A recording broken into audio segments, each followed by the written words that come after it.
The Spiderwick Chronicles, Book 1, The Field Guide.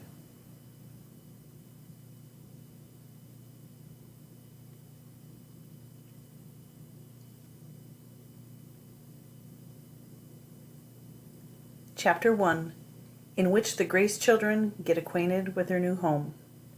If someone had asked Jared Grace what jobs his brother and sister would have when they grew up, he would have had no trouble replying. He would have said that his brother, Simon, would be either a veterinarian or a lion tamer. He would have said that his sister, Mallory, would either be an Olympic fencer or in jail for stabbing someone with a sword. But he couldn't say what job he would grow up to have. Not that anyone asked him. Not that anyone asked his opinion on anything at all. The new house, for instance. Jared Grace looked up at it and squinted. Maybe it would look better blurry. It's a shack, Mallory said, getting out of the station wagon. It wasn't really, though. It was more like a dozen shacks had been piled on top of one another.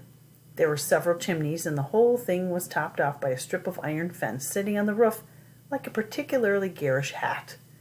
It's not so bad, their mother said with a smile that looked only slightly forced.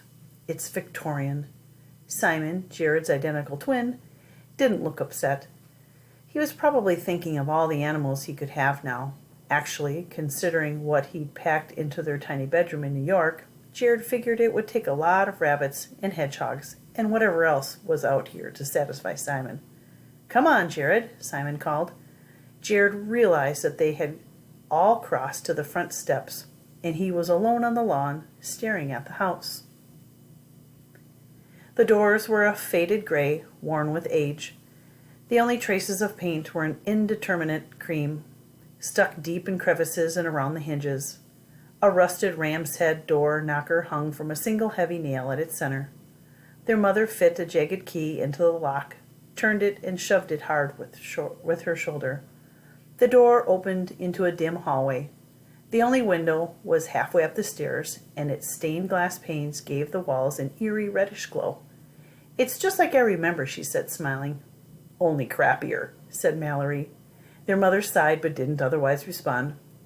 The hallway led into a dining room, a long table with faded water spots that was the only piece of furniture.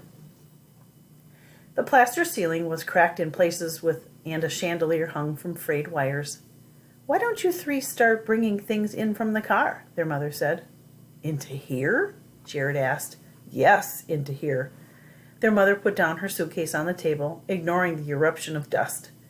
"If your great Aunt Lucinda hadn't let us stay, I don't know where we would have gone. We should be grateful."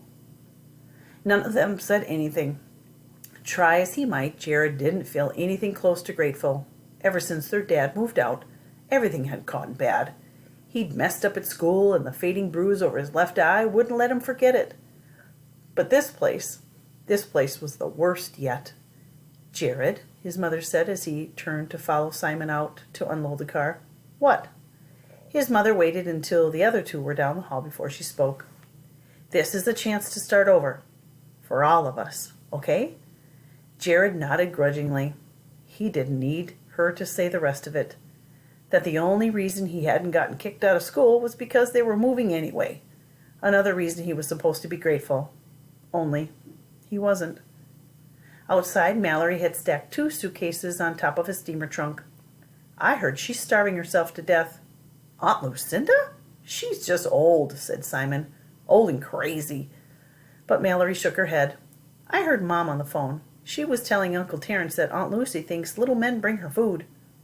"What do you expect? She's in the nut house," Jared said. Mallory went on like she hadn't heard him. "She told the doctors the food she got was better than anything they'd ever taste." "You're making that up." Simon crawled into the back seat and opened one of the suitcases. Mallory shrugged. "If she dies, this place is going to get inherited by someone, and we're going to have to move again." "Maybe we can go back to the city," Jared said. "Fat chance," said Simon. He took out a wad of tube socks. "Oh, no." Jeffrey and Lemon Drop chewed their way loose. "Mom told you not to bring the mice," Mallory said. "She said you could have normal animals now. If I let them go, they'd get stuck in a glue trap or something, said Simon, turning a sock inside out, one finger sticking out a hole. Besides, you brought all your fencing junk. It's not junk, Mallory growled, and it's not alive. Shut up. Jared took a step toward his sister. Just because you've got one black eye doesn't mean I can't give you another one. Mallory flipped her ponytail as she turned toward him. She shoved a heavy suitcase into his hands. Go ahead and carry that if you're so tough. Even though Jared knew he might be bigger and stronger than her someday, when she wasn't 13 and he wasn't 9, it was hard to picture. Jared managed to lug the suitcase inside the door before he dropped it. He figured he could drag it the rest of the way if he had to, and no one would be the wiser. Alone in the hallway of the house, however, Jared no longer remembered how to get to the dining room. 2 different hallways split off this one, winding deep into the middle of the house. Mom? Although he hadn't meant to call out loudly, his voice sounded very soft, even to himself. No answer. He took a tentative step and then another, until the creak of a board under his feet stopped him. Just as he paused, something inside the wall rustled. He could hear it scrabbling upward until the sound disappeared past the ceiling. His heart beat hard inside his chest. Oh, it's probably just a squirrel, he told himself. After all, the house looked like it was falling apart. Anything could be living inside. They'd be lucky if there wasn't a bear in the basement and birds in all the heating ducts. That was, if the place even had heat. Mom, he said again, even more faintly. Then the door behind him opened, and Simon came in, carrying mason jars with 2 bug-eyed gray mice in them. Mallory was right behind him, scowling. I heard something, Jared said. In the wall. What? Simon asked. I don't know. Jared didn't want to admit that for a moment. He thought it was a ghost. Oh, probably a squirrel. Simon looked at the wall with interest. Brocaded gold wallpaper hung limply, peeling and pocking in places. You think so? In the house? I always wanted a squirrel. No one seemed to think that something in the walls was anything to worry about, so Jared didn't say anything more about it. But as he carried the suitcase to the dining room, Jared couldn't help thinking about their tiny apartment in New York and their family before the divorce. He wished this was some kind of gimmicky vacation and not real life.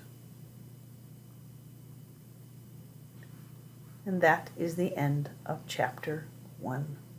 What do you think is going to happen next?